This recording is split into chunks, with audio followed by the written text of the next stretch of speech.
ami téléspectateur Light TV xoolee li ngeen gis nii ci ginnaaw moom moo nekk cimetière musulman bu Pikine ngeen gis nag nit ñi nekk ci li nga xamante ne moom moo nekk reboisement bi ca la ñu toll nii gis nañ ni population Pikine bi population Guédiawaye Thiaroye Yeumbeul ñëpp génn nañu daw si gaaw ñëw jàpp ci li nga xamante ne moom moo nekk liggéey bi acte de civisme la mbokk yi kaa leen dugg ci biir ñu xool lan moo nekk motivation bi nga xamante ne ni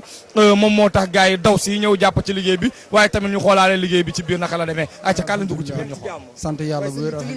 waaw gis nga de nekk ci waar wi rek. d'accord waaw est-ce que mën nañu xam motivation bi la poussé ba nga yeew fajar bi nii ñëw nekk si waar bi. bon motivation bi ma poussé ba ma ñëw fajar ci waar wi nii avant tout ginnaaw ba ma sant yàlla li julli ci yorante bi bon di sant samay ñaari waajur di ñaanal sama yaay mu ngi fii tëdd ci armeer yàlla na ko yàlla yërëm te xare ko àjjana ak bépp mboolem jullit bu tëdd fii nii. bon motivation bi ma njëkk a poussé pour ma ñëw fii nii fajar avant tout man élément développement communautaire la waaw man ci développement communautaire laay yëngu depuis ma xàmmee ràññee ba léegi am ñoo xam ne ñoo ma teete ma ne ci seen ginnaaw depuis boobu ba léegi ci développement communautaire laay yëngu te burul dara it fii nii suñuy waajur rek a fi tëdd waaw boo xoolee mbooloo mi fi nekk ñëpp ku fi sa papa tëddul sa yaay tëddu fi sa frère tëddu fi bon sa maam a ngi fi tamit bon kon nag bu ñu ko defee suñu bopp lañ ko defal te ñaan nañ yàlla ñun tamit yàlla na yéex bu ñu leen fekk jee suñuy doom wala suñuy raq wala suñuy jarbaat defal ñu lu mel nii. waaw xam nga dañuy faral di ànd ak ay nit ñëw di leen fi denc si dem nañu ba xam ne léegi fi mu doon ni kat ñax mi ñu ngi commencé sonal nit ñi ñu daal di waxtaan ak kilifa yi comme ni ñu ko daan defee rek ne léegi mbay mu jot na ñu daal dem si autorité administrative yi ñu nangul ñu ko moo tax ñu ñëw fi di si participer comme parce que dañoo yaakaar ni jaamu yàlla julli rek la ko mais jaamu yàlla lii bokk na ci nit koo xam ne dafa tëdd mënula boppam dara nga ñëw di ko defal kooku yàlla moo ko mën a fay li si bon kay moo ngi ci def laa ko pare di si bëgg a gis sa bopp jaru ko ndax yàlla gis na lépp ndax dafa am benn waykat wax ne innamal maru hadisun ba'dahu fakun hasanan li man waaw naa ne kenn ku ne na nga góorgóorlu te xam ne lu mu yàgg-yàgg da nga fi jóge mais na nga fexe jëf lu baax loo xam ne boo liggéey ñu koy waxtaane yéen def see bokk gis nga ko xale yaa ngi ñu tout tànk yaa ngi ñëpp ñëw di jàpp ñu koy rafetlu parce que tey moom Pikine gépp jóp ndax armée ni waa Guédiawaye fi la ñuy jaare ñëpp daal ñu ngi fi ñu sant ñëpp di gërëm ñëpp daal lii moom jëf la joo xam ne ni te nit mën na fee defaroo waaw ndax ñàkk ngir yàlla nit mën na fee defaroo li moom lu leer la waaw moo tax may ñaanal ñëpp képp ku fi ñëw daal te nga amoon aajo yàlla na ko yàlla faj say aajo ku fi doon jàngoro yàlla na ko yàlla faj si barke Seydina Muhammad sallallahu alayhi wasallam yéen ngi leen di kontaan ci liggéey bi ngeen di def parce que li dañ koy valoriser pour ñëpp gis ko ci yéen yàlla na yàlla dëgëral seen taxawaay yokk leen ba ngeen yokk ko quoi am nañ ci bëggeen trop quoi maa ngi tudd Omar Seye man je suis chef de quartier Médina Pikine waaw xam nga dañuy faral di ànd ak ay nit ñëw di leen fi denc si dem nañu ba xam ne léegi fi mu doon ni kat ñax mi ñu ngi commencé sonal nit ñi ñu daal di waxtaan ak kilifa yi comme ni ñu ko daan defee rek ne léegi mbay mu jot na ñu daal dem si autorité administrative yi ñu nangul ñu ko moo tax ñu ñëw fi di si participer comme ñëpp parce que dañoo yaakaar ni jaamu yàlla julli rek la ko mais jaamu yàlla lii bokk na ci nit koo xam ne dafa tëdd mënula boppam dara nga ñëw di ko defal kooku yàlla moo ko mën a fay li si bon kay moo ngi ci def laa ko pare di si bëgg a gis sa bopp jaru ko ndax yàlla gis na lépp ndax dafa am benn waykat wax ne innamal maru hadisun ba'dahu fakun hasanan li man waaw naa ne kenn ku ne na nga góorgóorlu te xam ne lu mu yàgg-yàgg da nga fi jóge mais na nga fexe jëf lu baax loo xam ne boo liggéey ñu koy waxtaane yéen def see bokk gis nga ko xale yaa ngi ñu tout tànk ñu koy rafetlu parce que tey moom Pikine gépp jóp ndax armée ni waa Guédiawaye fi la ñuy jaare ñëpp daal ñu ngi fi ñu sant ñëpp di gërëm ñëpp daal lii moom jëf la joo xam ne ni te nit mën na fee defaroo waaw ndax ñàkk ngir yàlla nit mën na fee defaroo li moom lu leer la waaw moo tax may ñaanal ñëpp képp ku fi ñëw daal te nga amoon aajo yàlla na ko yàlla faj say aajo ku fi doon jàngoro yàlla na ko yàlla faj si barke Seydina Muhammad sallallahu alayhi wasallam yéen ngi leen di kontaan ci liggéey bi ngeen di def parce que li dañ koy valoriser pour ñëpp gis ko ci yéen yàlla na yàlla dëgëral seen taxawaay yokk leen ba ngeen yokk ko quoi am nañ ci bëggeen trop waaw maa ngi tudd Mame Thierno Sow nekk chargé de communication mouvement Pikine Jóg Jëf waaw Pikine Jóg Jëf en fait dañ ko initier par ay sénégalais yu nekk fii dans un périmètre ak ay sénégalais yu nekk diaspora donc de ce fait donc Pikine Jóg Jëf day intervenir si wàllu yu bëri si wàllu social wàllu investissement humain comme ni tey donc on avait même eu à faire benn programme bu ñu tuddee woon école Set Wecc donc Pikine Jóg Jëf a été dans 5 communes ci li nga xamante ne mooy préparatif ouverture école yi donc tey dañuy ñëw tey en parfaite harmonie ak ñi nga xamante ne mooy collectif des volontaires pour nettoiement au cimetière yi donc boo xoolee on a fait la jonction vraiment de toutes les associations du département pour mën a am benn réussite boo xamante ne ba waaw effectivement comme ni nga ko waxee donc jeunes yi donc la sensibilisation a été à la hauteur donc si loolu donc vraiment ñëpp ñëw nañu boo xoolee tranche d'âge yëpp ñoo ngi fii ab gis nga fi xale bu am 2 ans ko am 3 ans donc ainsi de donc lii may wan ne c'est Pikine dans sa diversité moo lay wan ne Pikine ñun ñëpp ñoo bokk lépp ñoo bokk ndey ñoo bokk baay du moment où armée yi amul kenn koo xamante ne mën naa ne amul mbokk bu fi tëdd rek donc ñun ñëpp ñoo bokk dénominateur commun mooy. waaw maa ngi tudd Mame Thierno Sow nekk chargé de communication mouvement Pikine Jóg. waaw Pikine Jóg Jëf en fait dañ ko initier par may ay sénégalais yu nekk fii dans un périmètre ak ay sénégalais yu nekk diaspora donc de ce fait donc Pikine Jóg Jëf day intervenir si wàllu yu bëri si wàllu social wàllum investissement humain comme ni tey donc on avait même eu à faire benn programme bu tuddee woon école Set Wecc donc Pikine Jóg Jëf a été dans 5 communes ci li nga xamante ne mooy préparatif ouverture école yi donc tey dañuy ñëw tey en parfaite harmonie ak ñi nga xamante ne mooy collectif des volontaires pour nettoiement au cimetière yi donc boo xoolee on a fait la jonction vraiment de toutes les associations du département pour mën a am benn réussite boo xamante ne bu extraordinaire la waaw effectivement comme ni nga ko waxee donc jeunes yi donc la sensibilisation a été à la hauteur donc si loolu donc vraiment ñëpp ñëw nañu boo xoolee tranche d'âge yëpp ñoo ngi fii ab gis nga fi xale bu am 2 ans ko am 3 ans donc ainsi de donc lii may wan ne c'est Pikine dans sa diversité moo lay wan ne Pikine ñun ñëpp ñoo bokk lépp ñoo bokk ndey ñoo bokk baay du moment où armée yi amul kenn koo xamante ne mën naa ne amul mbokk bu fi tëdd rek donc ñun ñëpp ñoo bokk dénominateur commun muy at. ok merci beaucoup maay président collectif de volonté de Pikine. waaw vraiment lu ñu yaakaaroon sax wax xam nga dafa passé si ni inspection parce que foo ñëw sax nit ñëpp nañ ñëw wax dëgg yàlla ñu ngi sant ñëpp nag waaw di gërëm ñëpp wax dëgg yàlla nit ñëpp ñëw nañu. non autorités yi xam nga aussi bu ma nekkee ci ville autorités yi dafay am kooku c'est normal munoo nekk ci dëkk di def dara autorité duñ fi ñëw le maire il faut mu ñëw xam nga et puis def na ci participation kooku mënul ñàkk le maire de la ville le maire yëpp sa autorités yi bu ñu waxee autorité mooy maire yi ak sous préfet bi en sapeur pompier yi police DG ñoom ñëpp seeti nañ leen ñoom rek lañ autorité yi te kooku dafay normal quoi et puis am nañu ay bonne volonté yoo xam ne aussi vraiment jàpp nañ ci liggéey bi. Ibrahima Sarr maay président collectif de volonté de Pikine. waaw vraiment lu ñu yaakaaroon sax wax xam nga dafa passé si ni inspection parce que foo ñëw sax nit ñëpp nañ ñëw wax dëgg yàlla ñu ngi sant ñëpp nag waaw di gërëm ñëpp wax dëgg yàlla nit ñëpp ñëw nañu. non autorités yi xam nga aussi bu ma nekkee ci ville autorités yi dafay am kooku c'est normal munoo nekk ci dëkk di def dara autorité duñ fi ñëw le maire il faut mu ñëw xam nga et puis def na ci participation kooku mënul ñàkk le maire de la ville le maire yëpp sa autorité yi bu ñu waxee autorité mooy maire yi ak sous préfet bi en sapeur pompier yi police DG ñoom ñëpp seeti nañ leen ñoom rek lañ autorité yi te kooku dafay normal quoi et puis am nañu ay bonne volonté yoo xam ne aussi vraiment jàpp nañ ci liggéey bi waaw. Aji Kodou Diop laa tudd waa responsable fii ci Pikine Ouest. waaw lii ji ñun ay doomu Pikine lañu sunu waajur yi ñoo ne fii kon bu ñu déggee lii dañoo war a ànd ak sunu njaboot bu ñu amee ndox lu ñu am indi ndax lii cosaan la fii ku fi sa nijaay newul sa papa ngi fi wala sa mag wala sa rak autorité yi fi nekk nag am na ñoo xam ne gis nañ leen ku ci mel ni maire Pikine Ouest Pape Gorgui Ndong miir bi day daanu daaw rek ànd nañu nawet bi dugg ba ci biir armée yi miir bi daanu kon looloo tax tey kenn amul soxla fenn ñëw rek ànd ak sunu njaboot pour defar fii ba mbaax ndax fii rek la ñu am pour li may dolli rek Pikine ñu xam ko lii du toog année di ko def lii dañoo war a def chaque fin du mois ñu jàpp jour boo xam ne dañ koy def ndax ku fi ne sa waajur a fi tëdd loolu rek laa ci am lu ma ci doon wax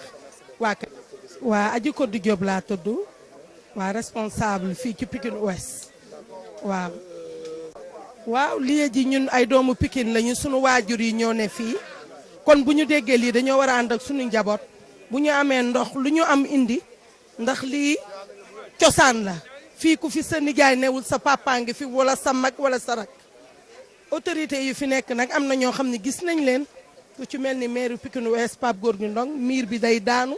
daaw rek ànd nañu nawet bi dugg ba ci biir armée yi miir bi daanu kon looloo tax tey kenn amul soxla fenn ñëw rek ànd ak sunu njaboot pour defar fii ba mbaax ndax fii rek la ñu am pour li may dolli rek Pikine ñu xam ko lii du toog année di ko def lii dañoo war a def chaque fin du mois ñu jàpp jour boo xam ne dañ koy def ndax ku fi ne sa waajur a fi tëdd loolu rek laa ci am lu ma ci doon wax waa man maay Cheikh Ali Cissé nu may woowee borom Touba Gorom du Sankar ma nekk fi ci biir gone yi pour bijjanti leen di leen magal ci liggéey bii nuy liggéey xam na laa xub daaw bu ñu koy waxtaanee ca fay laa taxoon liggéey bi yàgg na saa yu ñëwee rek Pikine yëpp ñëw te boo dooree benn bopp yëpp ay nàcc moo tax ñu ñëpp te ñu daje fi xam ne fi kenn amul sous chef amul servant pour liggéey barab yi ndax barab yi dafa bokk ci ñun ndax xala-xal moo tool ayaata danoo sàkk dee doo ko sàkk dun te barab yi bu duggee ci biir li fi tëdd ci kanfoor yi ak i sëriñu daara ak nit ku baax ak notam tuddul fen bëkk démb rek ñu ngi siyaara suñu baay Omar Sy bi mu màccam liggéey ñu ñaan yàlla yokk leeram keroog Alaaji Abdou Aziz Sy xalif général des Tidianes ànd naag noonu ba tiim ko ba jébbal ko boromam loolu foro trop moo tax gestion moo tax ñun moo indi engouement ci armeel yi te barab bi du mbay mi parce que l'histoire est trop profonde bu yàggu rek xaj yi doon nañ fi dugg fii di ñàkk orma néew yi ñu ànd ak gone yi ak waa Touba Fall di dal ci kaw xaj yi gannaaw xaj yi suul beeg suul bi ñëw ñu àndaat ak gone yi ñëw dagg garab yi wut fii ay lampe pour le canal du maire kon ba tey bu ñu yeggee fii ma jëlee Omar Sy sëñ Mor Sey mii di chef de quartier Médina nekk notable maa ngi moom noo ànd boobu ba léegi ci biir gone yi ndax mag yàlla ko teral te taxaw nañ taxawee boo xam ne ba mu woon rek mën naa am jaaba jonge parce que y avait deux dates 22 ak 29 yàlla dimbalul ci mbaaxam ñu fexe ba le 29 ñëpp bokk ci armeel yi armeel yi moom lu fi waay jëf boppam lu ko jëfal ku nekk ak sa jëf ku nekk ak sa pax kenn deful kenn dara kenn deful kenn dara lu waay jëf sa bopp waaw te aussi bii dafa am lu muy nuru ndax bu ñu wax waalo daga naa tax wéeru ñu nekk day safar di wéeru sëñ Bamba sëriñ Bamba ne képp ku màggal sama bés bu tukki ba añ na dem na màkk umra na jihaad nam na yool ba ñu am ndimbalu day ni bés bii nekk ci biir safar ñu sant ko yàlla waaw ñu santal ko yàlla baax a baax ndax tànn pis moo tax a sañ maanaam sattul ñëpp fii ñu taxaw fii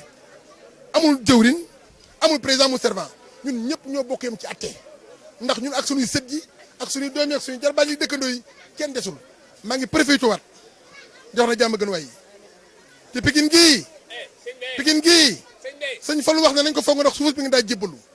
te Pikine dañoo toll foo xam ne bu ñu dóoree benn bopp Pikine mu nàcc benn bopp Pikine waa mu nàcc bopp yëpp ñoo war a nàcc maa ngi ñaan seen lii ngeen ànd ko ànd ak ñun liggéey bi xeebu na ko ndax doom ba daa bokk sot seetaan sot la mais doom ba sot la nii ngeen sotloo pour jël lu pour sawarloo gone yi ñu ngi leen ñaan yàlla ngeen baal na ko salaam jërëjëf man maay Cheikh Ali Cissé nu may woowee borom Touba Gorom du Sankar ma nekk fi ci biir gone yi pour bijjanti leen di leen magal ci liggéey bii nuy liggéey xam ne laa xub daaw bu ñu koy waxtaanee ca fay laa taxoon liggéey bi yàgg na saa yu ñëwee rek Pikine yëpp ñëw te boo dooree benn bopp yëpp ay nàcc moo tax ñu ñëpp te ñu daje fi xam ne fi kenn amul sous chef amul servant pour liggéey barab yi ndax barab yi dafa bokk ci ñun ndax xala-xala moo tool ayaata danoo sàkk dee doo ko sàkk dun te barab yi bu duggee ci biir li fi tëdd ci kanfoor yi ak i sëriñu daara ak nit ku baax ak notam tuddul fen bëkk démb rek ñu ngi siyaara suñu baay Omar Sy bi mu màccam liggéey ñu ñaan yàlla yokk leeram keroog Alaaji Abdou Aziz Sy xalif général des Tidianes ànd naag noonu ba tiim ko ba jébbal ko boromam loolu foro trop moo tax gestion moo tax ñun moo indi engouement ci armeel yi te barab bi du mbay mi parce que l'histoire est trop profonde bu yàggu rek xaj yi doon nañ fi dugg fii di ñàkk orma néew yi ñu ànd ak gone yi ak waa Touba Fall di dal ci kaw xaj yi gannaaw xaj yi suul beeg suul bi ñëw ñu àndaat ak gone yi ñëw dagg garab yi wut fii ay lampe pour le canal du maire kon ba tey bu ñu yeggee fii ma jëlee Omar Sy sëñ Mor Sey mii di chef de quartier Médina nekk notable maa ngi moom noo ànd boobu ba léegi ci biir gone yi ndax mag yàlla ko teral te taxaw nañ taxawee boo xam ne ba mu woon rek mën naa am jaaba jonge parce que y avait deux dates 22 ak 29 yàlla dimbalul ci mbaaxam ñu fexe ba le 29 ñëpp bokk ci armeel yi armeel yi moom lu fi waay jëf boppam lu ko jëfal ku nekk ak sa jëf ku nekk ak sa pax kenn deful kenn dara kenn deful kenn dara lu waay jëf sa bopp waaw te aussi bii dafa am lu muy nuru ndax bu ñu wax waalo daga naa tax wéeru ñu nekk day safar di wéeru sëñ Bamba sëriñ Bamba ne képp ku màggal sama bés bu tukki ba añ na dem na màkk umra na jihaad nam na yool ba ñu am ndimbalu day ni bés bii nekk ci biir safar ñu sant ko yàlla waaw ñu santal ko yàlla baax a baax ndax tànn pis moo tax a sañ maanaam sattul ñëpp fii ñu taxaw fii amul jëwrin amul président amul servant ñun ñëpp ñoo bokk yam ci atte ndax ñun ak suñuy sët yi ak suñuy doom yi ak suñuy jarbaat yi dëkkandoo yi kenn desul maa ngi préfet waat jox na jàmm gën waay te Pikine gii sëñ Fallu wax ne nañ ko foog ndax suuf bi nga daa jébbalu te Pikine dañoo toll foo xam ne bu ñu dóoree benn bopp Pikine mu nàcc benn bopp Pikine waa mu nàcc bopp yëpp ñoo war a nàcc maa ngi ñaan seen lii ngeen ànd ko ànd ak ñun liggéey bi xeebu na ko ndax doom ba daa bokk sot seetaan sot la mais doom ba sot la nii ngeen sotloo pour jël lu pour sawarloo gone yi ñu ngi leen ñaan yàlla ngeen baal na ko salaam jërëjëf. salaamaaleykum mbokk yi man maay Ousmane Diop imam raatu grande mosquée Pikine département et banlieue maa ñëw fii tey di fekk ànd xale di seet si li ñuy liggéey si armeel yi ndax liggéeyu armeel yi warul kenn ñëpp la war ndax ko fi sa papa nekkul sa yaay nga fi mbaa sa mag mbaa sa rakk mbaa ëllëg fi nga jëm si kon bu ñu koy liggéey ñëpp war a ñoo bokk si loolu moo tax ma ñëw ànd ak ñoom fekk si ko di ñaan bi ma ñëwee fekk xale si liggéey bi dafa am beneen dimension ma jox ba dafa ma gën a kontaan moo xam ni li ñu wax union benn la ndax xale yi wax dëgg yàlla boo leen see bokkuñu fu ñu jóge bokkuñu quartier bu njëkk te itam bokkuñu tariixa mais ñoom ñu julli lañu dañu ñëw pour jullit lañu ñëw liggéey si jumaa ji bu fekk dañoo c'est pas tariixa ak ruñu mais dañu ñëw pour ñoom ay jullit lañu te ñoom bokk Pikine ñëw di ko defar si te ku nekk nag fii nga war a defar loolu moo tax bi mu ñëw ma kontaan man si ñoom torop waaw ma kontaan. li ma bëggoon xam aussi tamit imam moom mooy ba xam autorité yi nga xamante ñoom ñoo nekk si. waaw autorité yi itam jàpp nañu waaye dafa des jàpp nañu bu baax ndax gisuma leen waaye wóor naa ñu ngi fi gisuma leen mais ñu ngi fi waaye dafa des li ñu bëgg mooy armée yi ñu yokkal na ko armée yi ñu bëgg ñu yokk ko mu gën a yaatu ndax fi mu nekk ñëpp xam ne armée yi fees la mbaa boog la des bareetul te di wuti feneen armée fu soree dafa rafetul moo tax ñuy ñaan autorité yi commencé si président parce que nu tuuti nañ ñu yokkal armée yi fii loolu la ñu bëgg waaw. waaw salaamaaleykum mbokk yi man maay Ousmane Diop imam raatu grande mosquée Pikine département et banlieue maa ñëw fii tey di fekk ànd xale di seet si li ñuy liggéey si armeel yi ndax liggéeyu armeel yi warul kenn ñëpp la war ndax ko fi sa papa nekkul sa yaay nga fi mbaa sa mag mbaa sa rakk mbaa ëllëg fi nga jëm si kon bu ñu koy liggéey ñëpp war a ñoo bokk si loolu moo tax ma ñëw ànd ak ñoom fekk si ko di ñaan bi ma ñëwee fekk xale si liggéey bi dafa am beneen dimension ma jox ba dafa ma gën a kontaan moo xam ni li ñu wax union benn la ndax xale yi wax dëgg yàlla boo leen see bokkuñu fu ñu jóge bokkuñu quartier bu njëkk te itam bokkuñu tariixa mais ñoom ñu julli lañu dañu ñëw pour jullit lañu ñëw liggéey si jumaa ji bu fekk dañoo c'est pas tariixa ak ruñu mais dañu ñëw pour ñoom ay jullit lañu te ñoom bokk Pikine ñëw di ko defar si te ku nekk nag fii nga war a defar loolu moo tax bi mu ñëw ma kontaan man si ñoom torop waaw ma kontaan. waaw autorité yi itam jàpp nañu waaye dafa des jàpp nañu bu baax ndax gisuma leen waaye wóor naa ñu ngi fi gisuma leen mais ñu ngi fi waaye dafa des li ñu bëgg mooy armée yi ñu yokkal na ko armée yi ñu bëgg ñu yokk ko mu gën a yaatu ndax fi mu nekk ñëpp xam ne armée yi fees la mbaa boog la des bareetul te di wuti feneen armée fu soree dafa rafetul moo tax ñuy ñaan autorité yi commencé si président parce que nu tuuti nañ ñu yokkal armée yi fii. Karim Sall, coordinateur de l'APR de Mbao et directeur général de l'ART. Abdou Karim Sall, coordinateur de l'APR de Mbao et directeur général de l'ART. Je suis très impressionné et très ému par la chaîne de solidarité qui s'est déclenchée pour venir nettoyer les cimetières de Pikine. C'est un acte citoyen, un acte noble que je salue à sa juste valeur. C'est vraiment une initiative heureuse et je salue l'ensemble des initiateurs et l'ensemble de ceux qui ont répondu présent ce matin pour venir apporter cette couche de solidarité dans le département. Les jeunes vraiment sont en train de comprendre quel est le rôle qu'ils doivent jouer dans ce pays et ils sont en train de le jouer pleinement. Je suis très fier et très satisfait de retrouver aujourd'hui toute la jeunesse du département de Pikine autour d'un idéal commun, autour d'une action commune qui consiste à désherber et à nettoyer les cimetières. Moi, en fait, en tant que responsable et leader dans le département de Pikine, j'ai reçu la délégation des organisateurs et j'ai tenu à marquer par ma présence cette journée de nettoiement des cimetières du département de Pikine. Tateru Light TV gis ngeen ñu ngi actuellement ni ci biir li nga xamante ne moom moo nekk cimetière musulman bu Pikine la ngeen gis nii nag mu nekk liggéey bu extraordinaire bi nga xamante ne ni moom la jeunes yi nekk di def gis nañ ni jeunes yi xàcceendoo nañu dóorandoo nañu ñoom ñëpp kenn yëgatul coono bi nga xamante ne mu ngi koy daj ci liggéey bi depuis fajar ba léegi jeunes yi nekk di liggéey boo xamante ne ni vraiment dafa ànd ak conviction dafa ànd ak amour dafa ànd ak sincérité moo tax benn jeune taxawul comme ni ngeen ko gisee nii léegi nii jeune département bu Pikine bépp génn na jeune département wu Guédiawaye bépp génn nañu amul chrétien amul musulman en tout cas ñu ngi identifier jeunes yu bari ñu ngi identifier ku nekk ci biiru Pikine bi en tout cas mbokk yi ñu bàyyi leen ngeen gën a apprécier li nga xamante ne ni moom moo fi amoon dimanche 29 ci journée de reboisement fii ci cimetière bu Pikine. waaw salaamaaleykum maa ngi tudd Mansour Xuma ñu gën ma xam ci Zof dëkk Pikine di liggéey ville de Pikine waaw jërë ngeen jëf xanaa di santaat yàlla rek di santaat yàlla bu baax a baax parce que lii tey ku fi ñëw xam ne lii rek mooy dëgg parce que fii mooy këru dëgg bi lii am ni tey je pense que mën nañ ko tuddee rek ne ku ci nekk sa bopp ngay defal parce que boo xoolee ñi tëdd fii am na ci ñoo xam ne tey ñoom ñoo doon def lii donc muy man muy keneen ku fi taxaw ku ci nekk am nga sa tour di nga ñëw kañ la yàlla rek a xam moo waral tey ñëpp mobilisé wu ni taxaw comme un seul homme Pikine Guédiawaye ak mën naa ne sax région de Dakar parce que fu ne nit jóge na fa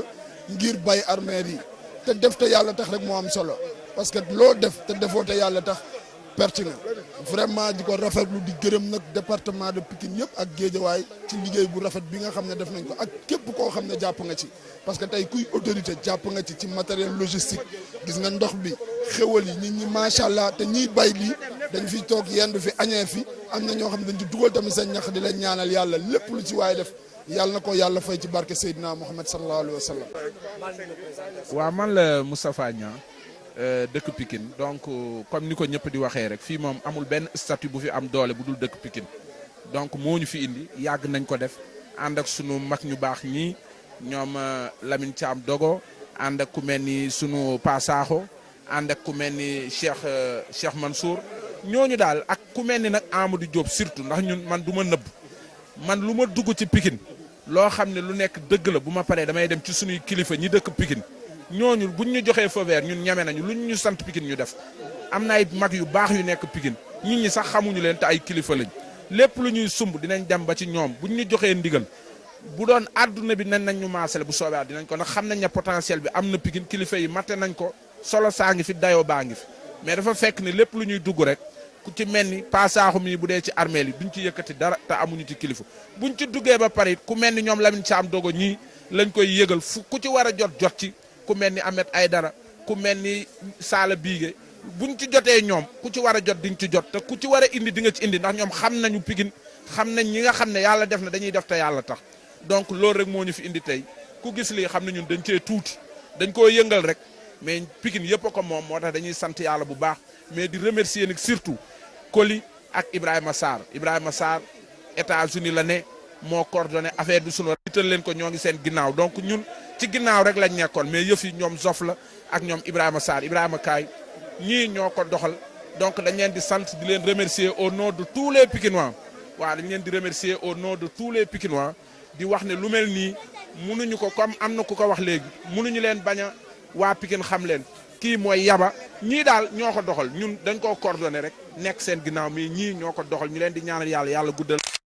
possible Pikine tout est possible boo ko defee ci jub arek tout est possible lu ñu fi bëgg a def mën nañ koo def mais nañ ko def ci jub ci ànd ci fraternité ci yar ci teggin kilifa yi jàppale ñu def ko donc ñoo ngi remercier ñëpp voilà. waaw man la Moustapha Niang dëkk Pikine donc comme ni ko ñëpp di waxee rek fii moom amul benn statut bu fi am doole bu dul dëkk Pikine donc moo ñu fi indi yàgg nañ ko def ànd ak sunu mag ñu baax ñii ñoom Lamine Thiam Dogo ànd ak ku mel ni sunu Pa Sakho ànd ak ku mel ni Cheikh Mansour ñooñu daal ak ku mel ni nag Amadou Diop surtout ndax ñun man du ma nëbb man lu ma dugg ci Pikine loo xam ne lu nekk dëgg la bu ma paree damay dem ci sunuy kilifa ñi dëkk Pikine ñooñu buñ ñu joxee feu vert ñun ñeme nañu luñ ñu sant Pikine ñu def am na ay mag yu baax yu nekk Pikine nit ñi sax xamuñu leen te ay kilifa lañ lépp lu ñuy sumb dinañ dem ba ci ñoom buñ ñu joxee ndigal bu doon àdduna bi nañ ñu maasale bu soobee dinañ ko ndax xam nañ ne potentiel bi am na Pikine kilifa yi matte nañ ko solo saa ngi fi dayoo baa ngi fi mais dafa fekk ne lépp lu ñuy dugg rek ku ci mel ni pasaaxu mi bu dee ci armée li duñ ci yëkkati dara te amuñu ci kilifa buñ ci duggee ba pare ku mel ni ñoom Lamine Thiam Dogo ñii lañ koy yëgal fu ku ci war a jot ci ku mel ni Ahmed Aïdara ku mel ni Sala Biige buñ ci jotee ñoom ku ci war a jot di nga ci jot te ku ci war a indi di nga ci indi ndax ñoom xam nañu Pikine xam nañ ñi nga xam ne yàlla def na dañuy def te yàlla tax donc loolu rek moo ñu fi indi tey ku gis lii xam ne ñun dañ cee tuuti dañ koo yëngal rek mais Pikine yëpp a ko moom moo tax dañuy sant yàlla bu baax mais di remercier nag surtout Koli ak Ibrahima Sarr États-Unis la ne moo coordonné affaire bi sunu rakk la ital leen ko ñoo ngi seen ginnaaw donc ñun ci ginnaaw rek lañ nekkoon mais yëf yi ñoom Zof la ak ñoom Ibrahima Sarr Ibrahima Kaay ñii ñoo ko doxal donc dañ leen di sant di leen remercier au nom de tous les Pikinois waaw dañ leen di remercier au nom de tous les Pikinois di wax ne lu mel nii mënuñu ko comme am na ku ko wax léegi mënuñu leen bañ a waa Pikine xam leen kii mooy Yaba ñii daal ñoo ko doxal ñun dañ koo coordonné rek nekk seen ginnaaw mais ñii ñoo ko doxal ñu possible Pikine tout est possible boo ko defee ci jub arek tout est possible lu ñu fi bëgg a def mën nañ koo def mais nañ ko def ci jub ci ànd ci fraternité ci yar ci teggin kilifa yi jàppale ñu def ko donc ñoo ngi remercier ñëpp